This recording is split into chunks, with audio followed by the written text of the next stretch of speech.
Hello viewers, আসসালামু আলাইকুম। কি খবর সবার? আজকে আপনাদের সামনে হাজির হয়েছি একটি বিষয় নিয়ে, এবং এই বিষয়টি নিয়ে অনেকেই আমার কাছে প্রশ্ন করেছেন এবং অনেকেই জানতে চেয়েছেন যে ওরাল সেক্স কি, বা ওরাল সেক্স আসলেই নিরাপদ কিনা, কিংবা ওরাল সেক্স কিভাবে করা যায়, বা এটা করলে আসলে কোনো ক্ষতি আছে কিনা, বা এটা করলে কোনো ঝুঁকি হবে কিনা। বিভিন্ন বিষয় নিয়ে ওরাল সেক্স সম্পর্কে অনেকেই জানতে চেয়েছেন, এবং সেই সম্পর্কে আসলে ছোট্ট একটা ধারণা দেওয়ার চেষ্টা করব। প্রথমেই বলে রাখি যে বিভিন্ন ধর্মে ওরাল সেক্সকে কিন্তু নিষিদ্ধ করা হয়েছে। বিশেষ করে ইসলাম ধর্মে ওরাল সেক্সকে হারাম, অর্থাৎ সম্পূর্ণভাবে নিষিদ্ধ করা হয়েছে। কিন্তু আমি যেহেতু একজন চিকিৎসক এবং একজন ক্লিনিক্যাল সোশ্যাল ওয়ার্কার, তাই আমার মনে হয়েছে যে যেহেতু অনেকেই আমার কাছে এই বিষয়টি সম্পর্কে জানতে চেয়েছে, তাই তাদের জানার যে বিষয়টি রয়েছে সেই বিষয়টি সম্পর্কে কিছুটা ধারণা দেওয়ার আমার পক্ষে উচিত। ওরাল সেক্স আসলে কি? ওরাল সেক্স মূলত বোঝাচ্ছে যে মুখের মাধ্যমে জননাঙ্গ, স্ত্রী অথবা পুরুষ জননাঙ্গকে উত্তেজিত করা, এটাই মূলত ওরাল সেক্স। ওরাল সেক্স আসলে বিভিন্নভাবে হয়ে থাকে, এবং এটা কিন্তু বিভিন্ন নামে পরিচিত।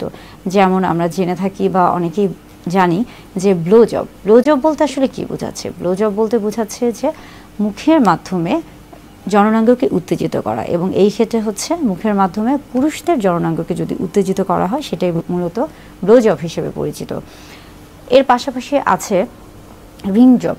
সেটা মূলত দেখা যাচ্ছে যে এনাল রিজন, অর্থাৎ আমরা বলে থাকি যে পায়ুপথের যে জায়গাটি রয়েছে সেই জায়গায় যদি উত্তেজনা তৈরি করা হয়ে থাকে, সেটিকে রিং জব বলা হয়ে থাকছে। এবং এর পাশাপাশি দেখা যাচ্ছে যে লিকিং বলতে মূলত বোঝাচ্ছে যে মুখের মাধ্যমে যদি স্ত্রীর জননাঙ্গকে উত্তেজিত করা হয়ে থাকে, তাহলে তাকে লিকিং বলা হয়ে থাকে।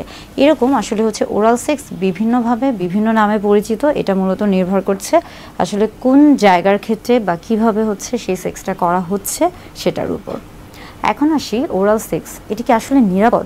ওরাল সেক্সের ক্ষেত্রে দেখা যাচ্ছে যে ওরাল সেক্স যেহেতু মুখের মাধ্যমে জননাঙ্গকে উত্তেজিত করা হচ্ছে, এবং সেই ক্ষেত্রে যেহেতু জননাঙ্গের ক্ষেত্রে সেটা নারী অথবা পুরুষ হোক না কেন, অথবা উভয়ের ক্ষেত্রে, যখন পুরুষ জননাঙ্গের ক্ষেত্রে আসছি বা স্ত্রী জননাঙ্গের ক্ষেত্রে আসছি, কিংবা যখন আমরা পায়ুপথের ক্ষেত্রে আসছি, সব ক্ষেত্রেই কিন্তু একটা জীবাণুর সংক্রমণের একটা বিষয় থাকে। বিশেষ করে আমরা যখন আসি পুরুষদের ক্ষেত্রে, তখন কিন্তু সেখানে বিভিন্ন রকমের জীবাণুর সংক্রমণ থাকে, বা সংক্রমণের একটা আশা থাকে, বা সংক্রমণের একটা পরিবেশ থাকে। তাই অবশ্যই যখন ব্লো জব করতে চাবেন, বা ব্লো জব যদি কেউ করতে থাকে বা করেন, বা কারো করার ইচ্ছা বা অভ্যাস থেকে থাকে, অবশ্যই কিন্তু ব্লো জবের আগে বা ওরাল সেক্সের আগে সেই ক্ষেত্রে কিন্তু অবশ্যই তাকে আমরা বলে থাকি প্রোটেকশন, অর্থাৎ অবশ্যই একটা ব্যবস্থা গ্রহণ করতে হবে, এবং সেটা অবশ্যই সেক্সুয়ালি ট্রান্সমিটেড ইনফেকশন থাকে, সে যেন নিজেকে নিরাপদে রাখতে পারে, সেজন্য অবশ্যই তাকে কন্ডোম ব্যবহার করতে হবে। আমরা বলে থাকি যে এই ক্ষেত্রে কন্ডোম ছাড়াও ডেন্টাল জাম ব্যবহার করা যায়, তবে কন্ডোমটা মূলত অনেক বেশি পরিচিত, তাই সবার ক্ষেত্রে কন্ডোমটা ব্যবহার করা অনেক বেশি সহজ হয়ে থাকে। আবার যখন আমরা আসি লিকিংয়ের ক্ষেত্রেও আমরা বলে থাকি যে পায়ুপথে যেহেতু সেটা একটা, আমরা বলে থাকি যে সেটা যেহেতু একটা ডাইজেস্টিভ সিস্টেমের একটা অংশ, সেখানে কিন্তু সবসময় জীবাণু থেকে থাকে, এবং সেখানে ফ্লুইড বা ব্লাড, ইনফেক্টেড ফ্লুইড, ব্লাড, এগুলো একটা সংক্রমণ, অর্থাৎ জীবাণুর সংক্রমণ থাকে। তাই সেখানে যদি কেউ সেই দিকে যদি কেউ সেক্স করতে চায়, বা কারো যদি রিং জবের অভ্যাস থেকে থাকে, সেই ক্ষেত্রে কিন্তু অবশ্যই তাকে প্রোটেকশন নিতে হবে, অবশ্যই কন্ডোম ব্যবহার করতে হবে, এবং এই ক্ষেত্রে এই ধরনের ওরাল সেক্সের ক্ষেত্রে বিশেষ কিছু নিয়ম তাকে অবলম্বন করতে হবে, তা না হলে স্বামী এবং স্ত্রী উভয়ের ক্ষেত্রে বিশেষ কিছু সমস্যা হতে পারে। এখন আমরা আসি লিকিংয়ের ক্ষেত্রে আমরা বলে থাকি যে যেহেতু যোনিপথ বা ভ্যাজাইনাতে একটা অন্যরকম একটা স্মেল থাকে, বা অন্যরকম একটা যেহেতু প্রাকৃতিক একটা স্মেল থাকে, এবং অনেকের ক্ষেত্রে ওরাল সেক্সের ক্ষেত্রে যখনই কথা আসছে, তখনই অনেকে এটা পছন্দ করে, অনেকে এটা পছন্দ করে না, অনেকে মনে করে যে এটা ঠিক, অনেকে মনে করে এটা ঠিক না।